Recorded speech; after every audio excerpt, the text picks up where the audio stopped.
value is made up. There is no SI unit for value.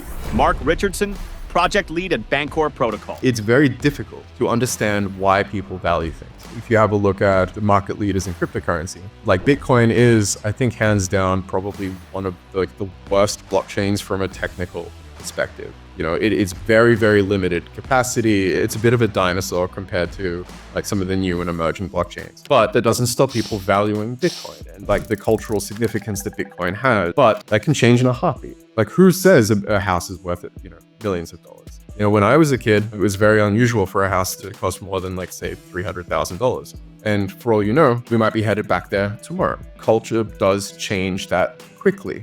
And so to realize that, the way things are valued is a cultural phenomenon and that it's not based in anything tangible, right? It's why no one invests in fresh water, right? It's why no one invests in new antibiotics. People are much more interested in investing in, Fartcoin, Bitcoin, speculative things, because they think that it's going to be a fast and efficient way to turn a profit in the shortest amount of time. The idiom in cryptocurrency is don't get married to your bags. What they mean is know when to let it go and don't internalize it or let it become a part of your identity longer than it should. These things have a shelf life and it's okay to let them go, but people still feel sad about it. The same way that, people collected secondhand Rolexes during the speculative bubble for those in 2020 and 2021, only to see those come down in price, 65%, 70% today. Like there is no crystal ball. Cultural norms and attention changes just that quickly.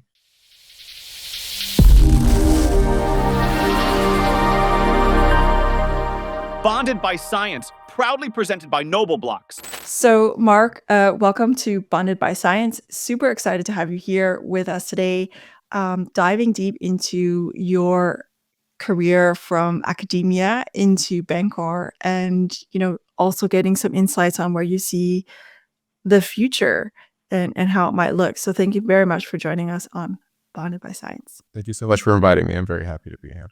I was quite curious to learn, because I know a little bit about what Bancor does, and when I looked at your background, I saw that you studied at Melbourne University, right?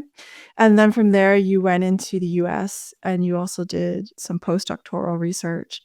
So I'm thinking, when was that moment for you? Like, when did you become interested in like blockchain and decentralized finance? Was that through your academic or your scholarly career? It's always been in my periphery, I suppose. So like I have a lot of like weird memories about how my like academic career was punctuated by, like really significant events in blockchain. So for example, during my honors year at Macquarie University in Sydney, my friend and I spent an afternoon trying to figure out how to buy Bitcoin. This was like back in 2010. And my first year in the US, I think, was when the Ethereum blockchain was launched. And so after I finished in UCI, I was there for 4 years. I came back to Australia and started working for the CSIRO, which is like a government research agency. And I was there for a year. That was in 2019. And then in 2020, obviously, the world went into lockdown. At the time, I had a grant from the Australian government and the German government to go to the Max Planck Institute in Potsdam and study under Peter Seeberger for a year. And a lot of my work in the Australian government was very much leading up to that. So I did about a year of preparation to sort of execute the experiments that I was supposed to be doing in Potsdam. And so when I wasn't allowed to travel internationally because both countries had closed their borders, it basically wiped out an entire year of research. And then, the city that I was living in, which was Melbourne again, I think went into about 2 years of contiguous lockdown. And so that basically wiped out the rest of my contract for the Australian government. And so it was really the necessity during COVID to figure out a way to be useful while at home that I started looking into blockchains and that kind of thing. So yeah, it was really the COVID pandemic that kind of forced me into that. So it seems like COVID it hit your academic career at its like probably hit a lot of people's academic career, but hit yours, and that really changed, let's say, the trajectory of your path. But looking back, what do you have any what are your most fondest memories of being in academia, of being a scholar? I still miss that aspect of being the first person in the world to know something about the universe that no one else knows yet. You know, I really did enjoy that component. Um, I also really liked the culture of academia. I'm as critical as I think many others were about the way that the scientific publishing conglomerates were beginning to sort of drift. But in general, within universities, I think that there is a culture of like academic rigor, and I liked that. I liked doing things carefully and um, being as certain as you can before reporting anything to anyone. And your PhD work, so you have a background as a chemist, right? Yes, I was an organic synthetic chemist. The second year of my PhD was coined the year of the retraction, and this is when websites like Retraction Watch were just getting started and that sort of thing, and really sort of bringing light to academic misconduct. And I don't think anyone expected it to be as prolific as we've now uncovered that it actually is. And not just new up and comers who are desperate to try and secure an associate professorship or something, but like deeply entrenched academics in systems that have been there for decades, who have been duplicating images or photoshopping stains or whatever. Like I was beginning to feel a little disenfranchised with it before leaving. I think that made the transition a bit easier. The level of academic misconduct that is emerging, and why is it emerging? I think that's another super interesting question. Well, I mean, that's one of the other. I mean, it's interesting that scientific publishing and like blockchain and DeFi and communities and things, there's actually a very significant overlap in their Venn diagrams. Like one of the things that I have to think about and reflect on with some of the things that has happened with Bancor community in the years that I've been here is that you always get what you incentivize, like no exceptions. You just don't always know what it is that you're incentivizing for. So, for example, within academic publishing, the citation index or the H index, and not just the H index for specific authors, but like the impact factor of a specific journal. yes, These were once, this was developed as a metric for librarians to prioritize which journals a university should subscribe to, because these are extremely expensive, and not all universities are as well endowed as like the UCs are. So you need to be careful. Like, if there is a useless, journal that not many people are likely to read, then maybe you shouldn't be subscribing to it. And that's what these citation indices were actually developed for. And it very quickly became more of a badge of honor for the journal. And then for the authors that are publishing in those journals to say that they belong to this high impact research community, which is fine, but not what it was designed to do. And like I said, you always get what you incentivize for. And so if the number of citations is the only metric that the success of your academic career is measured by, then people will do everything that they can to optimize number of citations. And that doesn't necessarily mean doing better work. You're super familiar with the academic journey. You have, as you shared, there's some strong overlaps with what's going on in like the DeFi space, but also like Noble Blocks operates in the DeSci space, so decentralized science.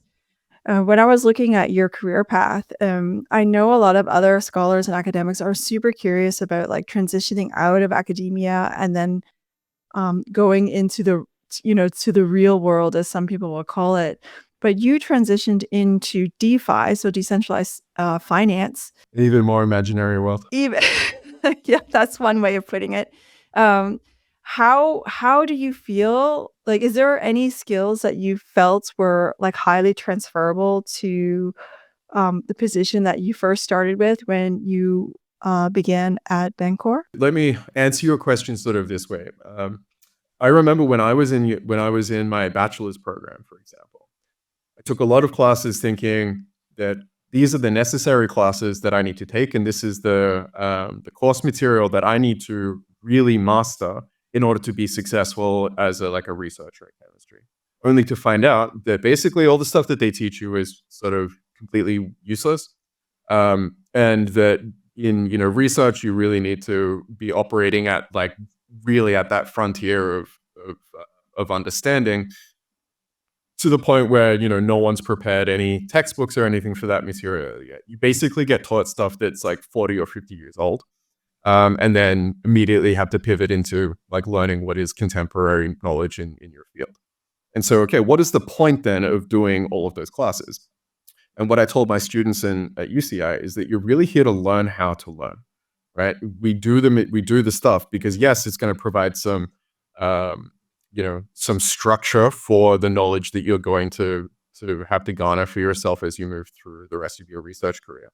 But more importantly, it's about learning how to deal with the expectation of learning very difficult concepts and then applying some of that information very quickly. And so after having completed all of those years of training, I think you get very, very good at doing exactly that. And it doesn't necessarily need to be specifically for your field. I know researchers that including myself, who transitioned from things like organic catalysis to carbohydrates and total synthesis to nanotechnology and medical device design. You do learn how to change gears very, very quickly, and then sort of establish yourself as a relative authority on the material that you're now in, that you're now being steeped in relatively quickly. And so for all of those people that are wondering how do these skills transfer, it will transfer to anything, right? I honestly believe people that have finished their PhDs or done any postgraduate work at all can put themselves in any situation and really start excelling, where people that haven't had the benefit of that training can't do that necessarily. Yeah, I 100% agree. I definitely recognize what it meant to operate with no handbook, right? So you had to take all the decisions. You were building on what you would consider the forefront of the knowledge, where that knowledge stream ended. You were tagging on new blocks, or however you want to look at it. So there was no one. You could look to history for lessons. You can learn from other examples. You could look for parallels, but you really were operating very much on your own. And I often found it easier to compare to having your own startup. So when you don't know what you're getting yourself into, really, when you do a PhD or even a postdoc for that matter. I've seen postdoc projects be even much more wild than PhD projects in terms of level of uncertainty. So I see there's a lot of parallels there. You still have to fight for your funding. That's number one. You have to fight for your idea. That's number two. And then you have to execute it. You have to pull it off. And at the end of the day, then you have to battle the bureaucracy of the scientific publication. Or if you don't publish, then maybe you go the other direction and you look at patents, or you try to commercialize your research, which I personally would like to see much more of. Maybe not only, but just more of it alongside traditional publications. That's how I saw it too. The intellectual property, literature in blockchain in particular, is noticeably lacking. I would actually prefer that there was a little bit more, because I think that the white papers in blockchains are pretty bad. Even the Satoshi white paper is celebrated, but it's still it was It was a landmark. it was a landmark, sure. It's just not, I don't think anyone would hold it up as being a really excellent piece of writing. And some of the processes that lead to a good editorial process are absolutely there's a void where that should be in DeFi and in blockchains in general. And I think that on the intellectual property side, at least with the patent office, there's someone there that stops you from saying things that don't make sense, or making claims that aren't real, or at least they should be doing that. And yeah, I would like to see that emerge in a slightly more significant way than it has in the white paper literature. So just to recap, so you're saying that we need to raise the bar, well, not just in scientific publication, but also in the white papers that are being presented via the companies within that are building on blockchain, basically. Yeah, white papers. When I first began investigating, cryptocurrency blockchains and DeFi back in sort of 2019, 2020, it was very, very different to how it is today. When people wrote white papers, they actually tried really hard, and I think that they would prepare what would be akin to a full research, a research report, sort of. Whereas now it is essentially all marketing hubris. Like a white paper that's written today is exclusively about community engagement and how it's going to read on social media. And that's a new and awful trend.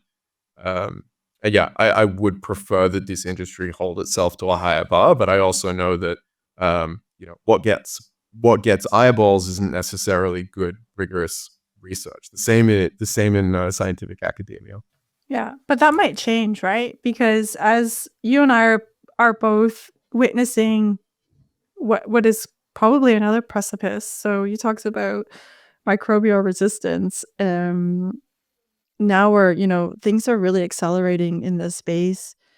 So maybe there will be the demand for higher rigor when it comes to white papers. So actually, I was brought into this space because someone asked me to help them write a white paper.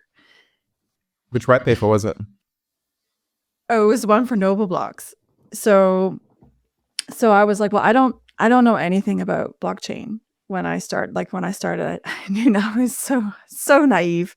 But I knew a lot about scientific publishing and editing, and I had mentored quite a few students and authored my own papers and been an editor for, and reviewer for I don't know how many journals. So that I could bring. And so then I was like, that's how I got in to the space. And then I started to reach out to other, I went to a few DeSci events, and then I noticed that other people had these white papers associated with their companies. And I've never seen that before because if I go to any other startup that's outside of this, I'll just call it the blockchain space, they don't have white papers. That was the first thing that I thought that, well, that's peculiar. And I want, why did people start even having white papers? There's no company that operates on blockchain that doesn't have a white paper. And I noticed that Bancor, you guys have a white paper, but you also have a light paper. Yeah. And I think that was, again, a sign of the times. The original Bancor white paper was very white paperish. It still had a little bit of marketing and stuff in there, but that was 2017, so a slightly different time. By the time we came around to launching the Carbon DeFi product, we were already, very deep in this, new trend that white papers are something that should be flashy and more about selling a marketing message than actually describing a problem and the solution to that problem. And so the white paper itself for Carbon DeFi is not at all marketing oriented, and I wrote that with Stefan Losch. But then the light paper, this was something that we worked on with our head of growth, Nate Hinman, and that was to basically strip it down. He wanted something that was a little bit more palatable for a generalist audience, so fewer mathematical derivations and that sort of thing. And leaning more into what is the actual use case. And I think that there is some wisdom to that as well, because you can easily get lost in the weeds. And this is something that I often criticize, even scientific writing for doing, where sometimes it's more important to actually tell me what the significance of your experiment or your discovery is, and then I will look to the supporting information if I need to really go through how rigorous you've been and whether or not I believe that your data supports your conclusions. So there is some balance there. So yeah, the light paper was like this was like our strategy was to split it up and have like the main white paper be completely devoid of marketing language, and then have a light paper that's something shorter, easier to communicate, more aligned with marketing objectives. So is that how you started with Bancor? Or is it because you were helping them with their white paper, or how did you transition in? I was taking the initiative on with a couple of different projects, just learning about DeFi. So um, learning to use the Ethereum blockchain, not from like a Binance account or something like that, but actually you know signing transactions and investigating smart contracts and using Etherscan and so on. Like this is very early on. Um, and I thought that the DeFi use case was like a very compelling one. And I didn't find Bancor right away. I was active in the Kyber DAO. I was active in like MakerDAO and a few other big projects at the time. And I was also sort of like doing research the way that you're trained to do. Like examining the record and trying to figure out who did what and when, and where certain concepts emerged, and started to realize just how influential like Bancor had been. And so I joined the Bancor DAO. They had a new product out then. It was Bancor V2, which was the first iteration of something called concentrated liquidity. And it was just super interesting. I really enjoyed learning about it. And so as the DAO was getting established, I was already there. And from like at the minute that the DAO was established and voting rights and things had been kicked off, we had almost immediately a suspicious proposal for supporting some token or some project that I don't even remember the name of now. And so this was kind of something that was controversial for the community at the time.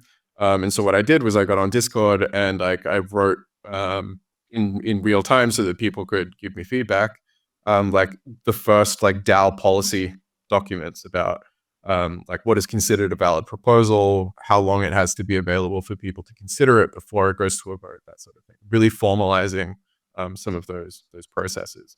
And I think that got the attention of the Bancor founders more than anything. And so they, I had direct messages with them in Telegram and on Twitter. We started discussing, which direction the project should go in, what things I'm likely to start proposing, and so on. And so yeah, we got to know each other, and I started criticizing the project. I started suggesting ways that it might improve, other things that we might be able to do with the technology as it already exists. And then by December of that year, so December of 2020, one of the founders asked me, like, how is it you can spend so much time with us doing this? And I explained that I'm not allowed to into work, and Melbourne is still in lockdown. And so they said, okay, if you would like to come and work for us, we'd be very happy to offer you a full-time contract. And so I began, full-time employment in January of 2021. But yeah, it really did begin as a like no agenda at all. I've decided to learn DeFi and become active in the DAOs that are emerging around that time. It really wasn't supposed to be a career search or a career pivot. It was just me being bored, during a pandemic and trying to think of something I could do to not feel as useless as I was. Yeah, but also be on the forefront, which is where you said you like to be. And I think potentially that is really what led you down that path, was because you felt that you were on the forefront. That's what it sounds like to me anyways. Yeah, I mean, it did feel like you're discovering something like brand new that not many people know about. It's, operating at the fringe of, what do they say in biotech? The bleeding edge. The stuff that's so new that it's probably broken. And that really describes, I think, the culture then and now pretty well. How would you, because you've been in the space for a little while now, how would you describe what Bancor does to someone that isn't in the space? Bancor provides a means by which the value of things can be learned, right, without referring to an authority. So I often will refer to it as something like eBay. Like when you go to eBay, no one tells you, what price you should list your PlayStation at, right? You can just ask for whatever amount of money that you want. Whereas if you're, like a gold broker, there actually is, a guideline. There is some authority that will tell you what the price of gold should be, and the parameters under which you can approach the market with it. And this is true of a lot of commodities, things like wheat and gold and oil and corn. There are guidelines, often government enforceable guidelines that do restrict how those markets behave. And for community currencies, which is where Bancor began life, even before Ethereum, it's impossible to get a government to regulate those kinds of things. And even if it did, there wouldn't be any professional market makers that would be interested in offering exchange for community currencies. So another example that I usually refer to is that if you go to like the airport, for example, and you're traveling, you've got some cash that you want to exchange, there will be someone there that will take, your US dollars, for example, and allow you to exchange it for Australian dollars if you're visiting, us here. And to consider like how interesting a position that is for the person who is providing that service to the people at the airport. Like, I all through my life, I've often wondered, like, how do they know, like, how much to charge for these things? Like, is there a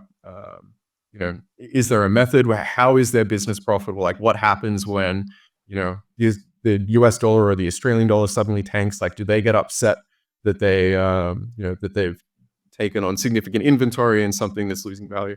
And it's just a really interesting thing to think about.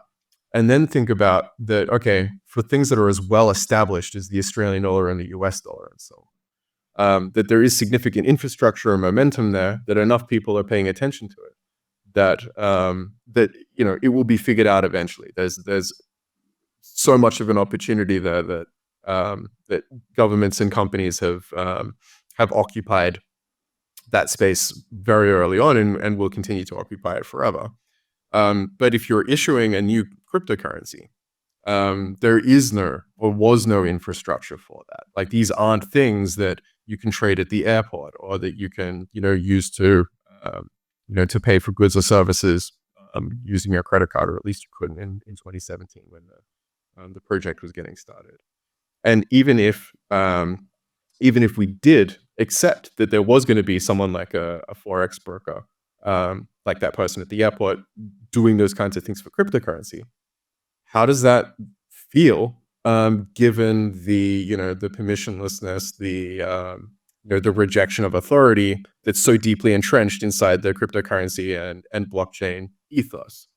And so I think that's what Bancor was answering, was how do you have liquid markets and how do you have tokens that can learn their own value without having anyone, like any human or any authority at the middle of that process that can make those kinds of mandates or influence what would otherwise be an organically determined price structure or something like that. I know that it's like a bit of a rambling answer, and it's it's always difficult.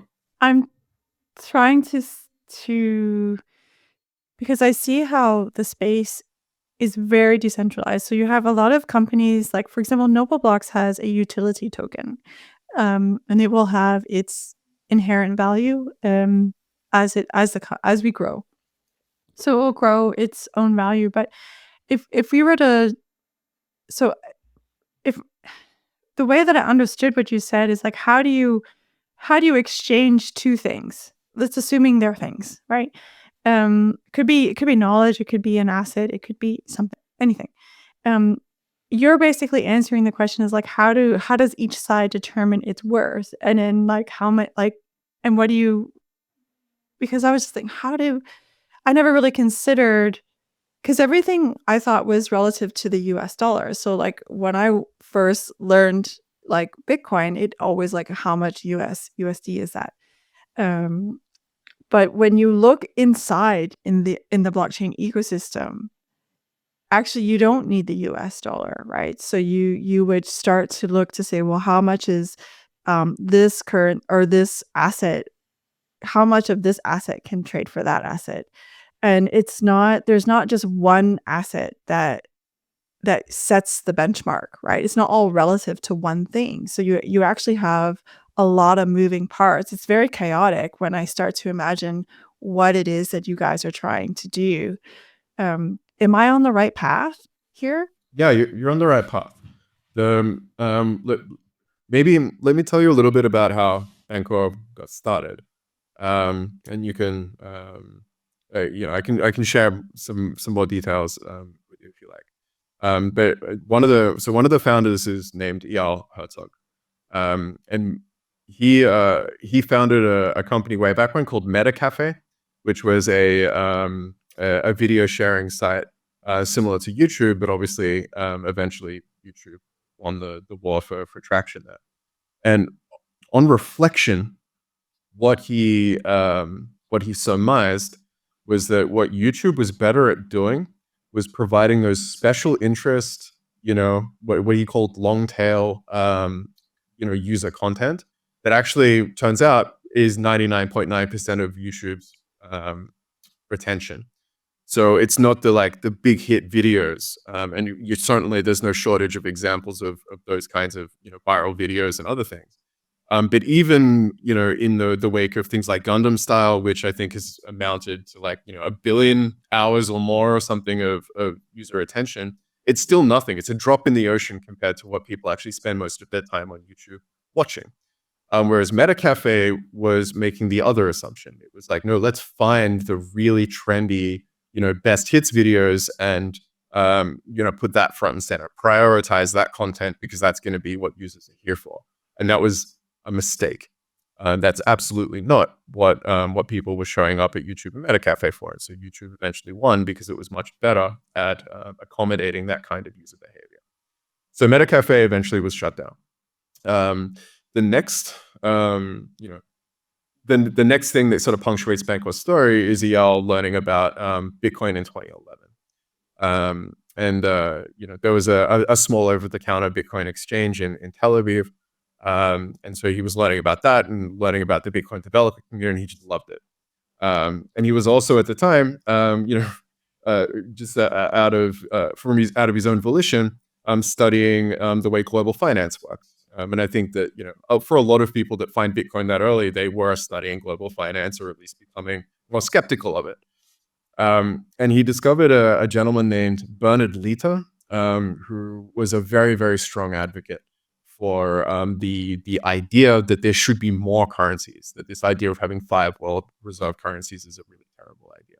And one of the things that he did speak about a lot, and in his books he spoke about a lot, was having having community-specific currencies, so that a city can issue its own currency and be used within that city, and that's probably for a lot of communities and for a lot of social reasons that actually might be a better way to run an economy than having one prevailing dollar. And this is interesting because Bernard Lietaer is also the person that invented the euro and introduced the single euro economy to European banks when that currency was being released. Obviously, it became bastardized by politicians and things over the time, but in its original implementation, the euro was actually a pretty good idea. Now, Bernard Lietaer would actually go on to become one of the key advisors at Bancor before he died. And so, this was a very significant, sort of part of the story that punctuates Bancor's story. So after discovering Bitcoin, what Eyal said is that he considers this to be the first user-generated currency, right? The same way that MetaCafe and YouTube had user-generated content. This blockchain thing and the tokens that are issued on it feel like user-generated currencies in their own. And so he and the other Bancor founders first started with a company called AppCoin, which was a community currency platform that would allow people to basically issue their own currencies and use them. This is before Ethereum, so there was no smart contracts back then. This is mostly like a centralized web server sort of idea. There was an Israeli Mons group with like 10,000 users that would that issued a currency called Hearts for themselves, and they would use this to buy, use clothes, vacations from each other, strollers, that sort of thing. But it worked really well. Like, and some of these experiments were like really, really successful. But what was observed is that eventually they all fail, and they come to a point where there's no recovery. And the diagnosis there was that if they're not liquid with each other, and if they're not liquid with other parts of the financial system, then they're basically in a little contained bubble, unable to discover a price, and eventually doomed to failure. And so AppCoin as well eventually failed. And so the next leg of that journey was to say, okay, we want to do something like AppCoin again, but this time the tokens, the currencies that people issue for their own communities should be exchangeable with each other, which means that we need a way to discover price, right? We need to know how those markets should be made. And these are tiny communities. Like I said, like 10,000 people trading in a currency is not going to bring a Forex broker to the table. It never will. So you need an alternative. You need like an actual technological solution for how currencies are valued. And that began research in what would eventually become what's called the Bancor formula today, or constant product market making and pool tokens. And that really is the genesis of Bancor. It's deployed on Ethereum because the founders in the Herzog have a strong affinity for cryptocurrency and like the blockchain ethos and the technology that it represents and so on. But really, like at its core, this whole thing started long before Ethereum and long before you could deploy these things in an immutable way. So yeah, the project is actually much, much older than people think it is, and it was always focused on this idea of community currencies and alternative currencies, in the spirit of what Bernard Lieder had always written about. The fact that it ended up on Ethereum and that we ended up in DeFi, as it's now coined, is kind of just one of the things that punctuates Bancor's journey. It's not like what it was invented for. So let's imagine that you have, like, there are already, I don't know how many currencies there are right now. So there's like the popular ones that people will know, like you said, like there's Bitcoin and Ethereum and Solana, and then you have like things like Doge, and you have all these different ones. Is there a limit for Bancor? Like, do you encapsulate all of them? And how do you handle the fact that this potentially is an infinite number? Or it wouldn't even be a number if it was infinite, but that it was infinite. But yeah, that has to be built into the protocol. But yes, no, we don't cap it. Anyone can create a marketplace for any tokens that they want to create exchange between and learn prices with. The newest iteration, which is Carbon DeFi, is more like an arbitrary price quoting protocol. So the people that are wanting to create those markets are given a lot more flexibility in how they do things. But the original Bancor formula, the idea of the constant product automated market maker, was a little bit more prescriptive. But it would essentially enumerate prices from 0 to infinity, and then as people trade with it, the price is quoted in much the same way that the US dollar is quoted versus the Canadian dollar, or the euro versus the Australian dollar. It did replace traditional order books with something that was completely autonomous, and that operates without any human intervention or oversight or supervision. And it has to work with an infinite number of currencies. Like if it was restricted in any way, then that would mean that the invention is meaningless. And yeah, it's so it is completely uncapped, and it has to be completely uncapped. I think looking back now, it's actually I know that it seems ridiculous to say that, yes, this protocol can support an unlimited number of currencies, and none of them have to be the US dollar or any international currency, and we can still know the price of these things. And no one is there to supervise it, and it still works. That sounds insane, I know, but it's a little bit like how um, um, it's a little bit like it would be more difficult now, I think, to imagine a version of this that said actually only these currencies are supported. Like this idea that it is completely open-ended and that everything has to be supported. It means that you don't spend any time building in this overhead or security or whatever that would restrict how that thing works to specific use cases. It's in a way easier to do the generalist thing. So what would be some of the major variables that would determine like a price or price ratio? Like X, how many X's do you get for a Y?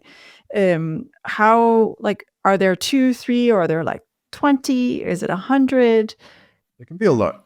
So I wrote for anyone who is very, very new to this concept of like how markets are made. The first thing that you need to realize is that value and currency itself is made up, right? Like this isn't like prices and exchange rates aren't like a law of the universe. They are an abstraction of our society in a similar way that the like mathematics is an abstraction of nature. Like maths isn't real. Like it's not something that the universe gives to you. It's something that there are different schools of thought, but it seems to be a human invention that's just refined and has an unreasonable ability to predict and study the universe. Finance is the same. It's not something real. Like there is nothing that says the price should be this or should be that or whatever. And so that means that there is some flexibility as to how you can do things.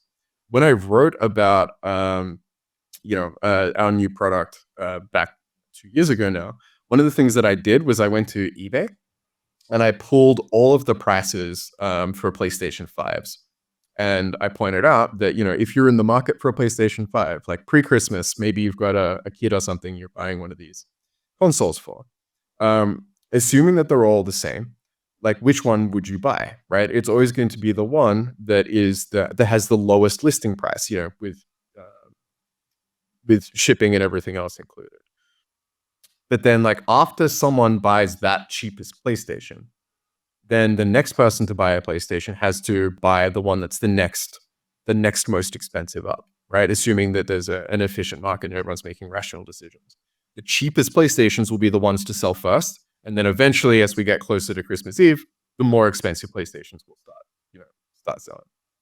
And that moves the price of a PlayStation, right? If you're monitoring constantly what's happening to the purchases on eBay, you might observe a peak in PlayStation prices leading up to Christmas, beginning from December. And that is a normal market dynamic that just comes from people quoting prices the way that they want. And it also has the advantage of being relatively well decentralized. Now, consider doing that with an actual currency. And we're talking like hundreds of millions of units or hundreds of billions of units of this thing. And it's divisible, right? You're not just talking about people buying whole dollars. It could be fractions of a dollar, right? Maybe, 1/1,000,000th of a dollar, I think, is what generally Forex markets will support down to 10 to the minus 6. Now, like when you're putting up orders, instead of someone selling a PlayStation, right, listing their PlayStation on eBay, now they're listing some amount of US dollars. And if you want to buy their US dollars from them, you have to give them whatever they're asking in cash, euros or whatever. And so what you get, and what I noticed on that eBay data, and I'll share the link if everyone wants to read this, but it tends to follow a very specific pattern. Like you can fit a curve to it and say, well, with an infinite number of PlayStations, I could enumerate them across these price ranges such that it is deterministic, right? If you buy a certain number of PlayStations from this market, the price will change by this amount. Now, this is where the eBay analogy eventually falls over, because you can't do the opposite. You can't list dollars on eBay, like on your eBay store, in exchange for PlayStations. But in Forex markets and cryptocurrency markets, that is exactly what you have to do. And so what we're looking at is how the bidding and asking prices move around as a function of, one, the amount of stuff that's available, and two, the demand for those things or lack thereof. And that's really it. Once you've got those functions together, and it's not difficult calculus. Like it really is sort of high school level erudition. That's all is required to understand how these algorithms work. But it really is just saying, okay, we've observed markets for a long time. This is a mathematical model that seems to describe them with unreasonable precision. And what we're going to do then is implement that on a smart contract so that it emulates how a human-run market would run, except that there are no humans running this market. It's just people trading, trading with a smart contract. And that's basically it. It produces exactly the same effects that a trading room floor would, except that there are no people that have to quote prices. The protocol itself is reporting them, and it simulates the human-run version of itself with remarkable precision. Okay. So essentially, so the vision that I had in my head was that it's really responding very rapidly to changes in demand of the different currencies that are circulating in the blockchain space. And at any given time, you can model that and kind of estimate the price. So it is really just a response. It's like you query and then you get a response, and then you get an answer. And so it's usually like the prices is usually expressed as a function of what the contract has left.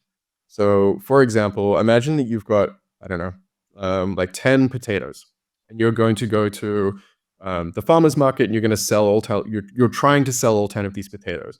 You don't really know how much potatoes are worth, or right, what the consumer demand for a potato is going to be when you get there. So what you might do is say, well, the first potato I sell, I'm going to sell for 10 cents. And then the second potato is going to be, I don't know, 15 cents. And then after that, 21 cents or something. And you might apply an arithmetic or a geometric sequence to the prices that the potatoes are selling for. And when you get to the market, the ones that are like very, very cheap, that people are saying, hey, that's a bargain, I'll buy those potatoes, they will get bought very quickly. And then eventually you will find an equilibrium price point where people, like, they still want to buy your potato, but it's just a hair above what the what they're willing to pay. And that's really where markets should operate, right? Is at that level of discomfort.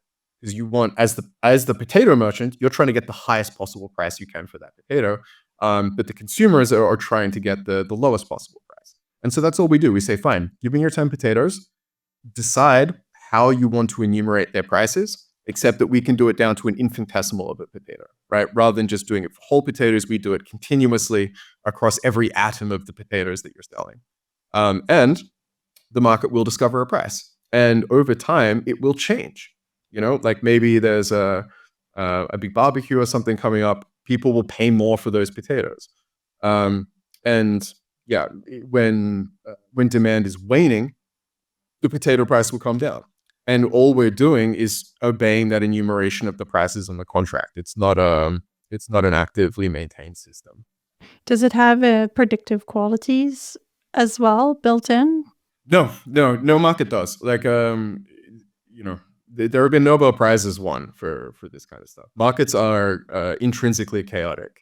You can still find inefficiencies, or where people have misjudged the risk of something, and there are other ways that you can profit from people's lack of attention. Arbitrage is a very common way to do it, which is where you buy something at one price and then sell it in the same second at another price and make a profit in the middle. But yeah, markets are innately unpredictable, and there's nothing that you can do on on a system such as ours that would allow that to change. No one knows the future, even if they pretend to. Yeah, but I like the word attention, because I think that is really like how I don't want to say people get lucky because, well, there's always some element of luck in everything that we do, but it's like, knowing what's happening in different spheres, whether you're in the Forex or whatever market you're operating in, having a current understanding, but also having an outlook as well, like trying to imagine human behavior. So like just the idea that we understand that there are seasons, right? So certain things grow in certain seasons and certain things are harvested in certain seasons. So just having that understanding of cycles for certain products or commodities, that starts to factor into your predictive power. And I was just curious to wonder if Bancor does see in the future the opportunity to, as the space gets bigger, how will you integrate that level of thinking into what you guys are doing? Yeah, I mean, in a way, it's already integrated into that level of thinking. The thing you have to realize about, like, even those cultural trends and the seasonality of, like, the Bitcoin, like, it's fairly well established that Bitcoin follows a pseudo 4-year speculative cycle, and that may continue forever. It might not. No one knows. But for now, it is something that people take very seriously, and certainly seems connected to things like the Bitcoin halving, things like that happen every 4 years. But this kind of thing has happened, throughout history. Bitcoin isn't the first thing to exhibit this kind of seasonality. The thing you need to remember, though, is that all of that seasonality itself is an emergent phenomenon of the people that are interacting with the markets, right? The markets do not produce them, and it would be a mistake to try and create a product that forces those kinds of trends or has any opinion about those trends at all. What you really need to do is to create a platform that is sufficiently general that the people that are using it will cause that phenomena to emerge, right? It's not something that you don't want to be overly prescriptive. And there are products that do this kind of thing. There are people that will, like hedge funds and things, will sell you on the idea that they have a secret sauce or some knowledge or understanding that others don't, which gives them an edge over the rest of the market. Maybe they do. But the market itself, the instruments that they are using to exact their profits are indifferent, need to be indifferent. Imagine if the bank, for example, was had a very specific view of the balances in your account or something like that, right? And would then prohibit, or I mean, to some extent that they do, but could prohibit certain activities or force you to do things that you don't necessarily want to do because that is how that market mechanic was designed, right? No one would accept that. So yeah, it's meant to be something that, in terms of our design principles, that those emergent phenomena should be allowed to emerge, right? We need to build it in such a way that the people using the system cause it to emerge. But the system itself cannot be allowed to cause that stuff, right? It needs to come from somewhere. Yeah, but it can have some predictive capacity. So that's not causing anything. It's about, like, you use the analogy of was it PlayStation controllers and Christmas, right? So Christmas is notoriously a time of year where people buy a lot more probably than they need to. So that is an emergent quality of our society and culture that could potentially has predictive value. So I do understand what you say. Like, you shouldn't force, you shouldn't force seasons, or you shouldn't force anything. You are still responding. But at some point, when you want to say, like, what is the value of something? So, like, if I have people often say like the last cup of water is always worth a lot, but if I have something one day like a bowl of oats, right? And then I want to, and then today they're really not worth much, but tomorrow they could be worth a lot. How does one navigate that? Like, and I know that that's not your value proposition at Bancor. Like, I'm well aware. I'm just curious for someone that is really starting to get interested in this space, knowing that there's going to be lots of currencies, some of which have real world application and real world value. How will we navigate that? Yeah, again, like remember what I said. Value is made up. Like there is no like SI unit for value, right? But demand is not, right? Well, sure. But you're measuring humans like desire for something, which is very tricky. So for example, I have often heard like Bitcoin cryptocurrency in general conflated with things like Pokemon cards, Beanie Babies, even the tulip bubble in the Netherlands like 100 years ago or something. Like it's very difficult to understand why people value things. For example, someone released an AI project earlier this year, and basically just gave it some resources, everything that it needed to run its own cryptocurrency project, and it decided to create something called Fartcoin, which is now like one of the most significant digital assets in the world.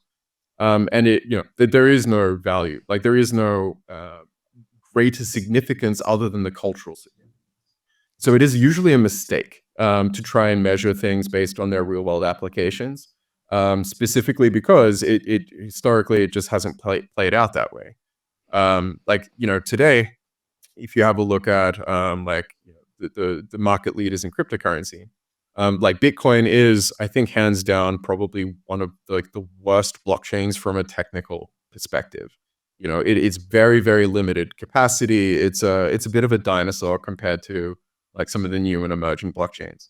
But that doesn't stop people valuing Bitcoin and like the cultural significance that Bitcoin has. And even though it's not even the first cryptocurrency to, depending on how you define cryptocurrency, it does kind of mark this, this moment in history that I think resonates with people, that justifies the Bitcoin price. That can change in a heartbeat. It's very similar to things like the housing prices, and the bubble that burst there that really gave Bitcoin a lot of its traction. Like, who says a house is worth millions of dollars? When I was a kid, it was very unusual for a house to cost more than like say $300,000. And for all you know, we might be headed back there tomorrow. Culture does change that quickly. And so to realize that, the way things are valued is a cultural phenomenon, and that it's not based in anything tangible, right? It's why no one invests in fresh water, right? It's why no one invests in new antibiotics. People are much more interested in investing in, Fartcoin and Bitcoin, and, speculative things, because they think that it's going to be a fast and efficient way to turn a profit in the shortest amount of time. And the people that are in control, or that have insight into those mechanics, or a deeper understanding of those mechanics, are the people that are going to do relatively well. The idiom in cryptocurrency is "don't get married to your bags." And I think that rings true a little bit louder today than it did in 2019 and 2020. People say that, if you've got a big bag of cryptocurrency, what they mean is know when to let it go, right? Don't internalize it or let it become a part of your identity longer than it should. These things have might have a shelf life, and it's okay to let them go. But people still feel sad about it.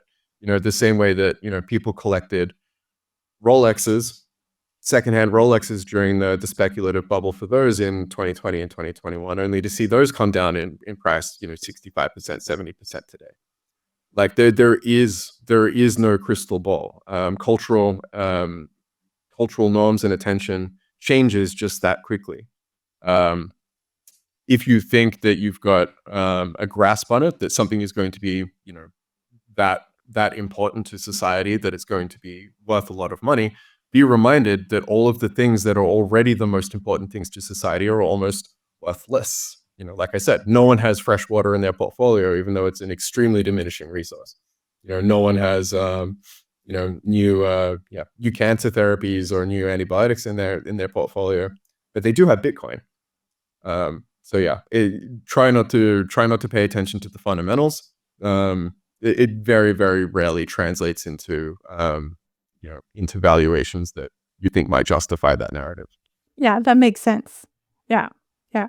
I think this was a really great explanation as to how things that could have absolutely no intrinsic value actually have value, and things that do have a lot of utility or application have very little value. If we were to assign some sort of dollar mark to it or similar. This really comes down to human behavior and like why we value the things that we value. And I suppose because you've been working in this space for a long time, you must often reflect on it more. And what have you come to realize about, like, what is your biggest sort of aha moment actually working at Bancor? Has it come about related to human behavior, or is it something completely different? Yes and no. Yeah, I think that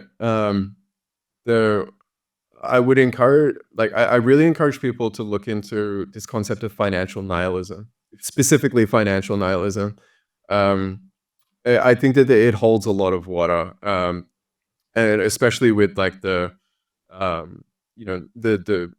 Gen Z and the Generation Hyper or whatever they're called now, the younger generations are becoming increasingly are viewing things like finance through an increasingly arbitrary lens. And I don't think that we should find that all too surprising. I remember, when I was going through my bachelor's and PhD, this idea that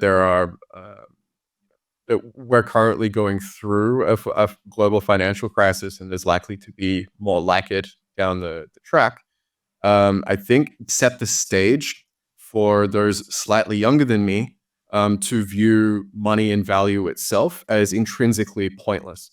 And that is really what they've done. And in cryptocurrency and blockchains, they've found a way to really explore just how much they believe in this. And it turns out quite a lot.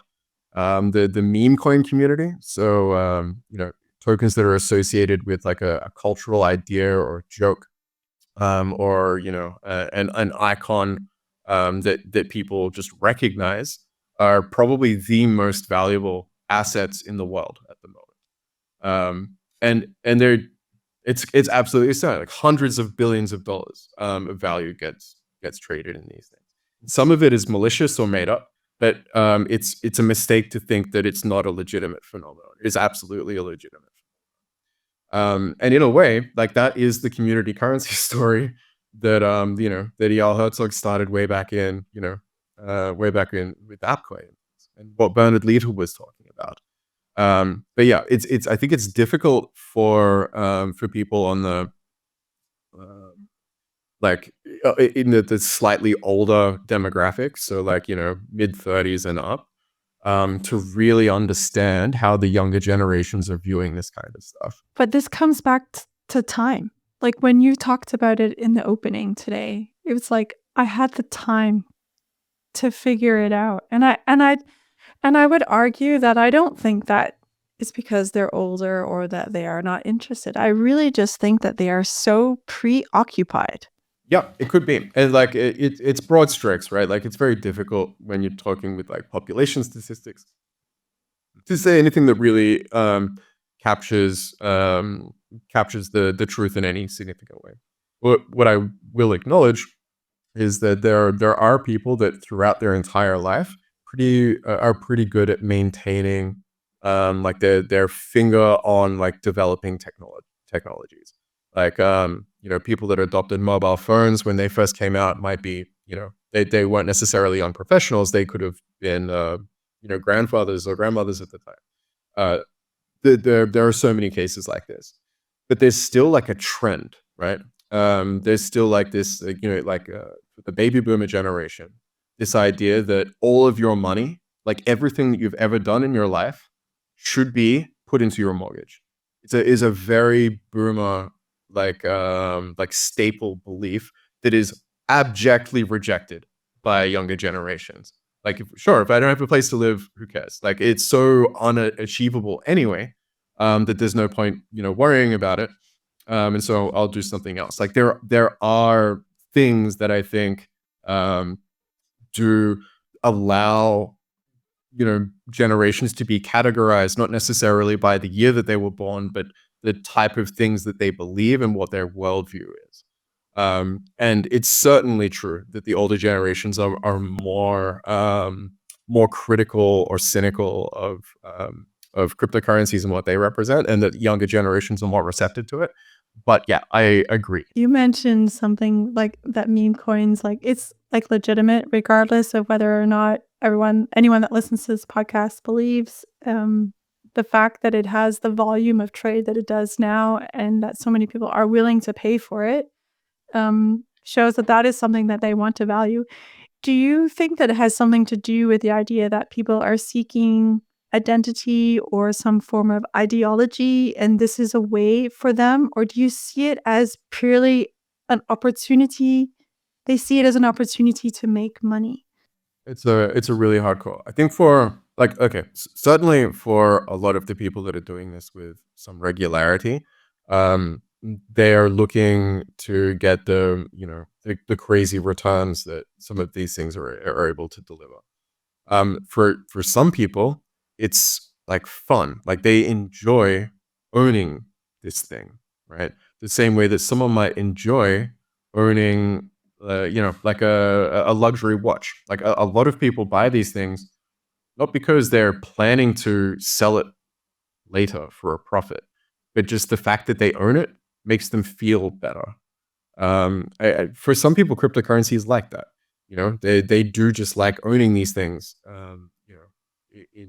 In some more like in like just knowing in their bones that they have it. But then also like by participating in it and learning in it, it gives you something to talk about with some of the people that you meet on the internet. The Telegram communities and Discord communities. Yes, like sports.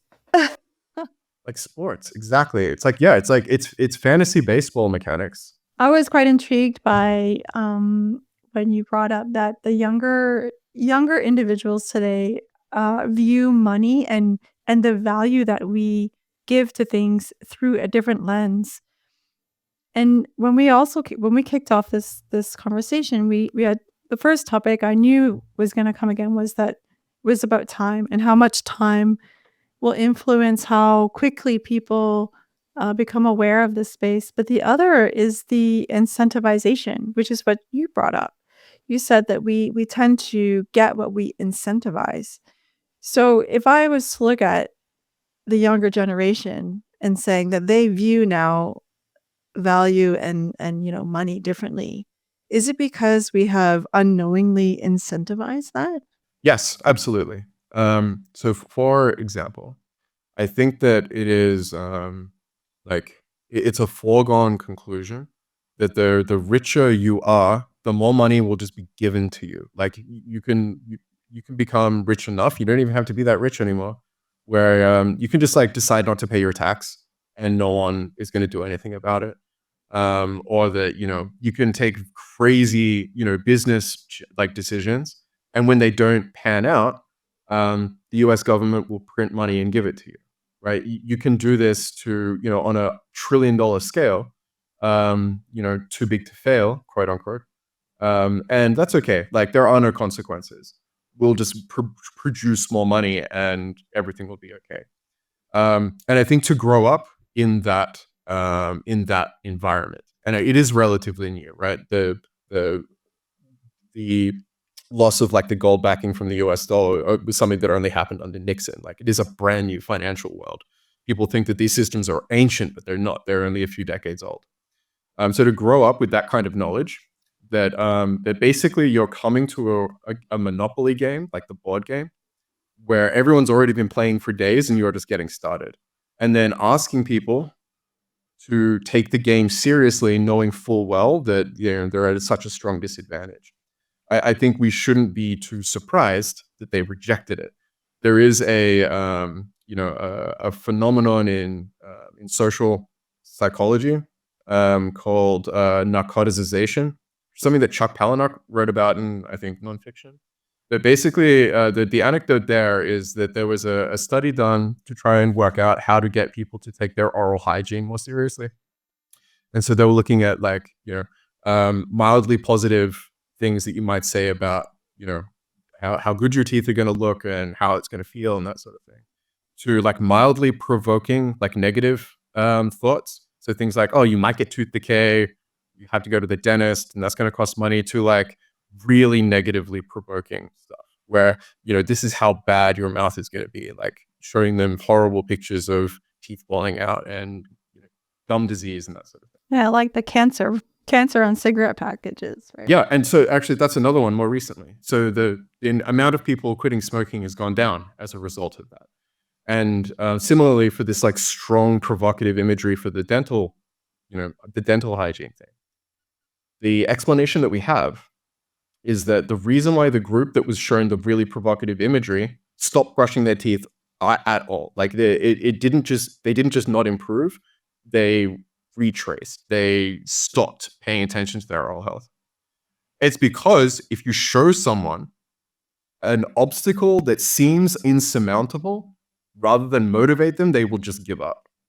This is just in human nature, right? If you tell someone to go and lift a bus, they're not even going to try it because it seems like it can't be done. And I think that that's what we ended up engineering into our society with the special treatment that the people that are closely connected to governments get, the businesses that are closely connected to businesses, so the businesses that are closely connected to governments get, and then people growing up in that agent, like with that knowledge, saying, why would I even play this game now? I will do something else. And this is, I think one of the reasons why the meme coin economy has emerged in such a significant way. It's people are so actively rejecting, the currencies that they've been given, and are excited to try other games. Oh, that's so interesting. It's like, I wouldn't want to call it a symptom because I don't see it as negative, and symptom has a negative connotation. But it is definitely, I don't even know what you would call it.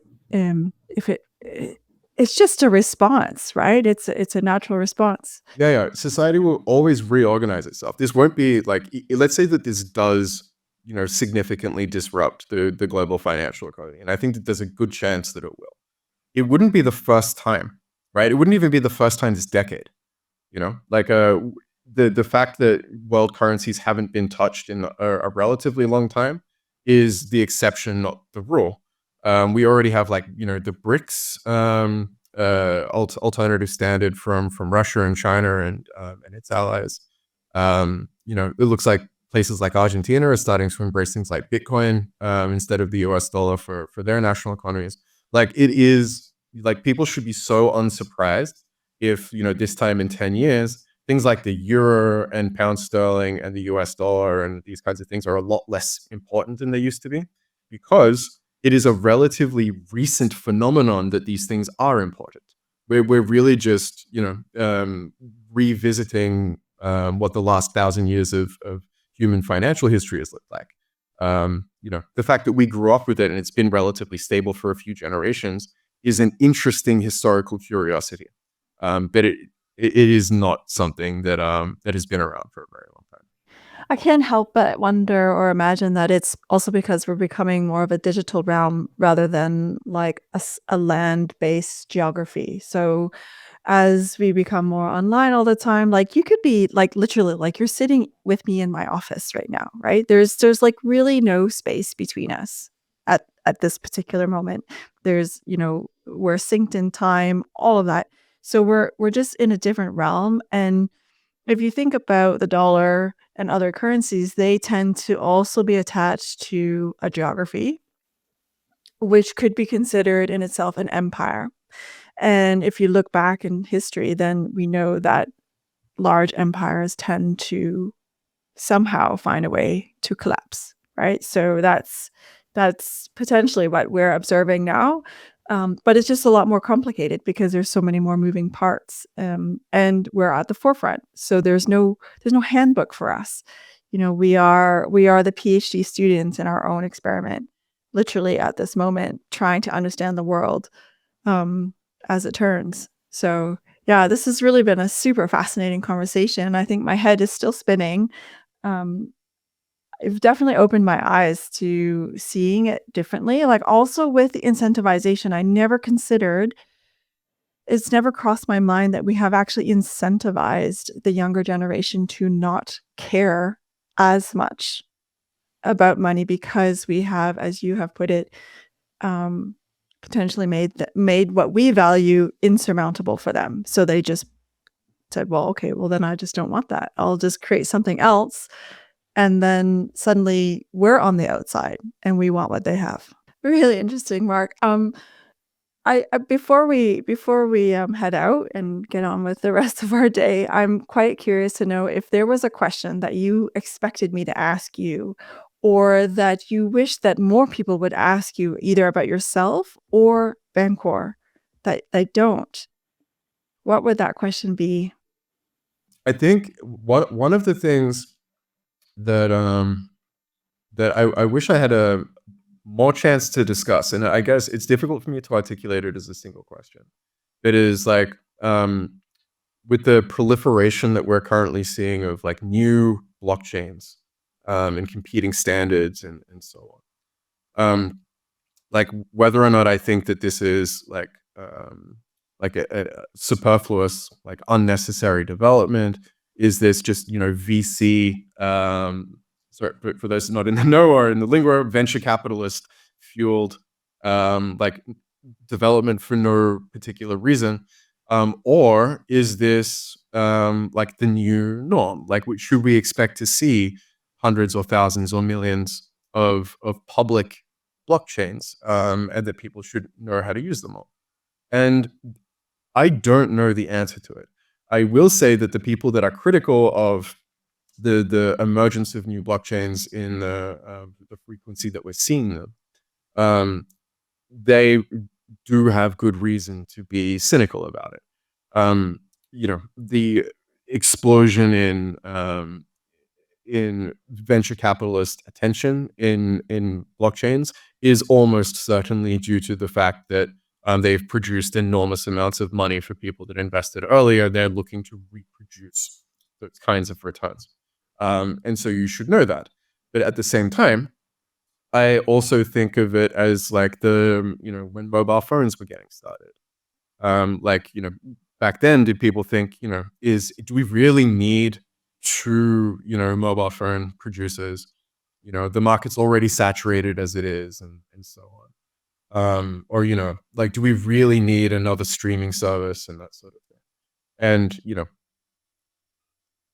whether or not you think it's a good thing for consumers, especially the streaming service one, I think is an interesting parallel because, it does mean that there are some things that aren't available to subscribers of one that used to be available and so on.